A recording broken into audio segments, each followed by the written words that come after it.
Bon, comme à mon habitude sur la chaîne, aujourd'hui on va parler bagnole. Mais je vais pas te raconter des histoires où tout s'est bien passé. Je vais te parler de certaines décisions éclatées qui ont été prises par certains constructeurs. Des décisions qui étaient validées par des gens qui étaient payés une blinde, entourés d'ingénieurs, de chiffres et de réunions interminables. Et pourtant, tout cela, ça les a emmenés droit dans le mur. Parce que oui, dans l'automobile, certes, il y a des génies, mais il y a aussi des moments où tout le monde se plante. Et parfois, ça leur coûte des milliards, ça détruit des marques, ou pire, ça tue des gens. Donc aujourd'hui, je vais te faire un top 10 des pires décisions jamais prises dans l'histoire de l'automobile.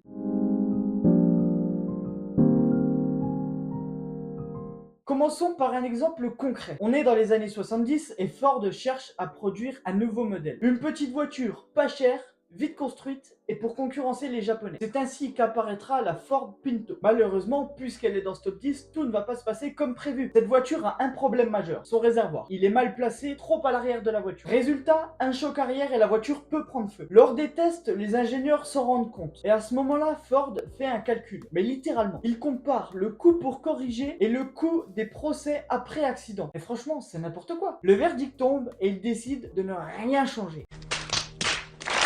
Des gens vont mourir et ça, ils le savent. Je pense qu'au point de vue moral, c'est l'une des décisions les plus cyniques jamais prises dans l'histoire de l'automobile. Comment peut-on laisser passer ça?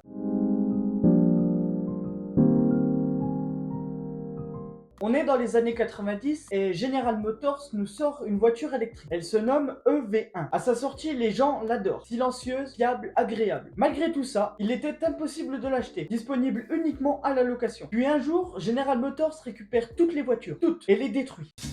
Pourquoi? Tout simplement parce qu'à ce moment-là, l'électrique fait peur, cela dérange. À cette époque, le pétrole est encore le roi. Résultat, on a perdu 10 ans. 10 ans de progrès sur les voitures électriques. Une décision complètement à contre-courant, et c'est le cas de le dire, et qu'on paye encore aujourd'hui.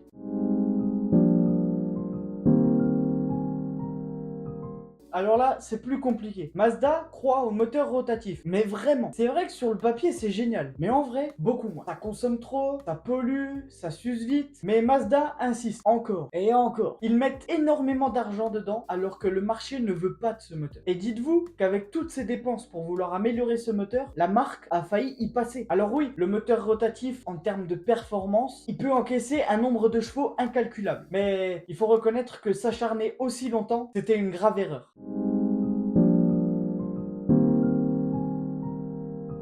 Alors là, on va parler d'une histoire très compliquée. Je vais essayer de vous la faire courte et de vous donner un maximum d'informations pour que vous compreniez facilement, sans trop m'étaler sur le sujet. Vous avez tous sûrement déjà entendu parler du Dieselgate de Volkswagen. Donc à ce moment-là, Volkswagen veut devenir la première marque mondiale. Et vite, problème, le moteur diesel ne passe pas les normes. Et au lieu d'améliorer leur technologie, eh bien, ils décident de tricher, tout simplement. Grâce à un logiciel lors des tests, les voitures deviennent propres et ne polluent pas. Mais cela uniquement pendant les tests et avec un logiciel spécial. Pendant des années, personne ne voit rien, jusqu'à ce que le scandale éclate. Et là, c'est une vraie bombe dans le monde de l'automobile. Tout ça pour avoir voulu aller un peu plus vite que les autres. Eh bien, ils se prendront des milliards d'euros d'amende, leur image sera détruite et ils perdront la confiance de leurs clients.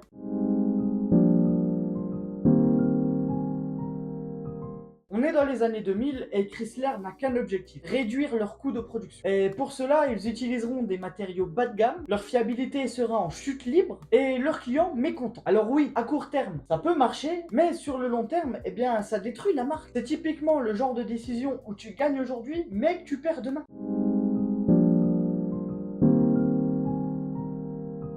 On arrive dans ce top 5. On est au début des années 2000 et la marque Peugeot décide d'abandonner les modèles haut de gamme. Fini les grosses berlines et les moteurs neufs. Le truc, c'est que les ventes de voitures allemandes explosent. Peugeot se retrouve coincé au milieu, ni premium, ni populaire. Il faudra plus de 10 ans à la marque pour réparer cela. Une décision stratégique qui, pour le coup, a coûté cher.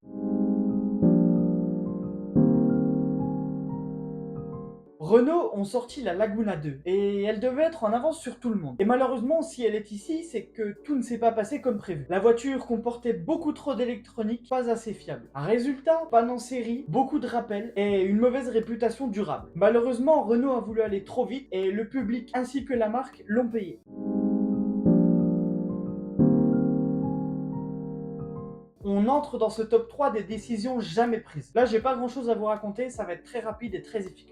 À l'époque, Saab c'était différent, spécial, jusqu'à ce que la marque soit rachetée par General Motors qui standardise tout. Les voitures deviennent banales et les clients ne s'y retrouvent plus. La marque meurt à petit feu. Malheureusement, Saab, c'est une marque qui avait une identité visuelle qui a été diluée jusqu'à disparaître.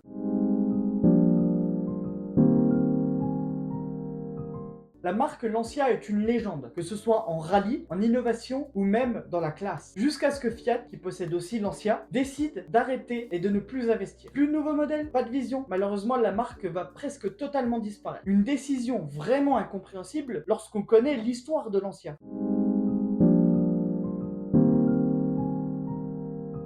Et nous voilà maintenant sur la pire décision jamais prise dans l'histoire de l'automobile, celle de la sécurité. Comme vous le savez peut-être, pendant très longtemps, la sécurité n'était pas une priorité dans l'automobile. Dans les voitures, il n'y avait ni ceinture de sécurité, ni airbag, et on leur faisait même pas passer de crash test. Tout ça est arrivé bien trop tard parce que soi-disant, ça coûtait trop cher. Et malheureusement, cette décision prise par toute une industrie aura coûté des milliers de vies. Et c'est de loin la pire erreur de l'histoire de l'automobile. En vrai, si on regarde bien, toutes ces décisions, elles ont un point commun. Sur le moment, bah ouais, c'était des bonnes décisions. Mais avec le temps, il s'est avéré que c'était des vrais bombes à retardement. Si la vidéo t'a plu, n'hésite pas à lâcher un petit pouce, à t'abonner à la chaîne, c'est gratuit. Et dis-moi en commentaire laquelle de ces décisions t'a le plus choqué. Pour moi, je pense que c'est celle de Ford. Ils savaient très bien ce qu'ils faisaient, ils savaient que des personnes allaient mourir dans leur voiture et pourtant, ils n'ont rien fait. Ils ont décidé de laisser couler et de payer les procès. Franchement, c'est n'importe quoi. En attendant, je te dis à très vite pour une nouvelle vidéo. C'était Nadroge. Ciao.